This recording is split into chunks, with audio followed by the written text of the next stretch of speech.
let me show you something else, a little accessory action I got going on here. So we've got this, we just did the 6 ring eggs, but watch this. If I take this, I'm simply lifting, taking out, then I'm going to take my omelet, just like that. I'm going to pull, and you will now see an omelet ring. Now I take this omelet ring, again we're just going to add a little bit of pad release to it.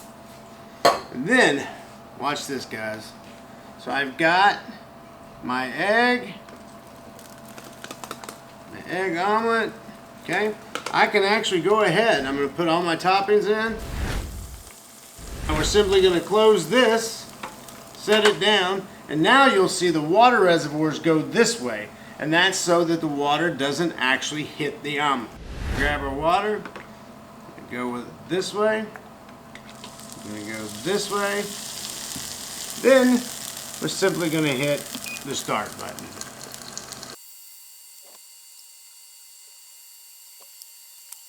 And now, the world's fastest 2 minutes and 30 seconds. I hit the start button. We take this, we open the lid. Look at this wonderful omelet inside. Watch this, guys.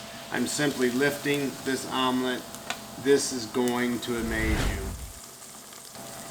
Taking my omelet and flipping it over. I've got my omelet, goes to my plate. Let's garnish it with a little bit of that spinach that was in it. And there you go, guys.